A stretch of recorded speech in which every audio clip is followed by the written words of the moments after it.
Should the church be involved in politics is an age-old question that has colored the thinking and imagination of many Christians. Now, many responses to this fundamental question have over the years been nuanced with convoluted definitions of what politics is and consequently determine whether Christians should be involved in politics or not. Now, the debates around this question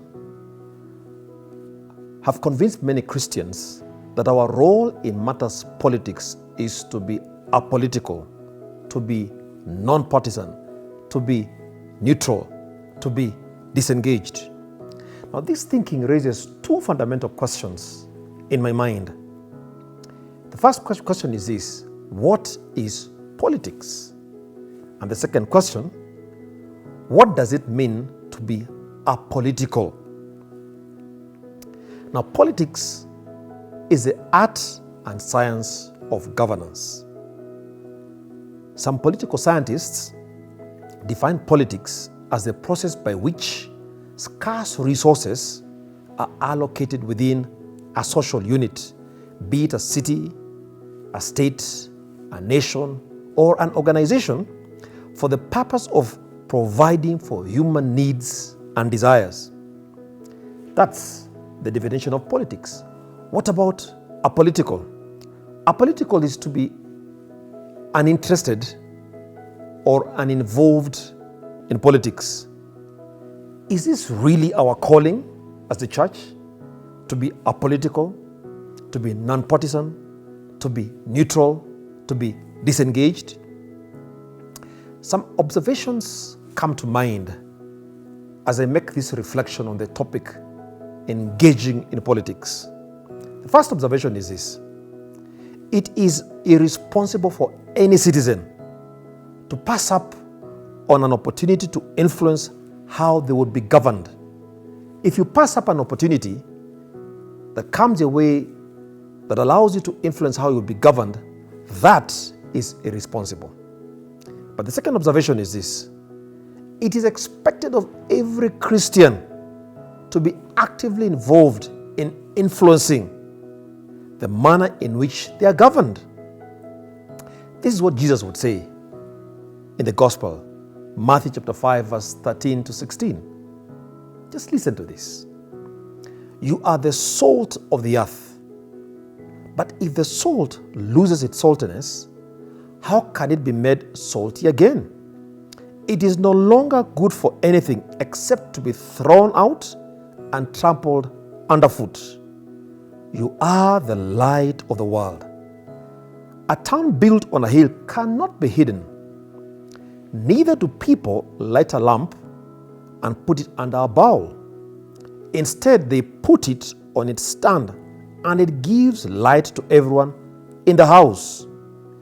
In the same way, let your light shine before others, that they may see your good deeds and glorify your Father in heaven. These are the words of Jesus.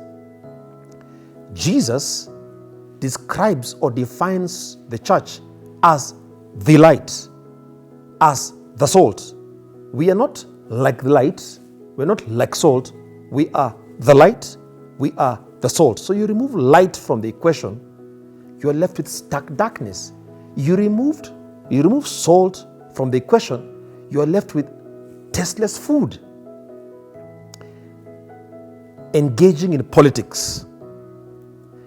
I cannot help but draw this conclusion. To those of us who are disengaged, I will say this: politics is too important a subject to be left alone to politicians. It is your role, it is my civic responsibility to be involved in matters politics, because it concerns how you and I are governed. You see, politics is the most dominant determinant of the quality of life people live across the world. So how can you possibly pass up an opportunity to influence how you will be governed in life? It is irresponsible. But the second conclusion that I draw from this is that to those of us whose understanding of politics has been colored, I'll say this: yes, politics is too murky, too dark, and too dirty to be left alone to politicians, because you are the light. Let's go in there and redeem politics. Let's go in there and clean it up, because it is too messy and too dirty to be left alone to politicians. You and I have been called to engage in matters of politics.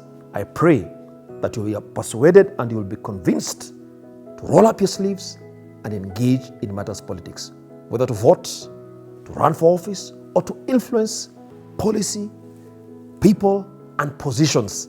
It is your role, it is my role. The Lord bless you richly. My name is Patrick Kuchio from CITAM Church Online. Let's engage in matters politics. God bless you.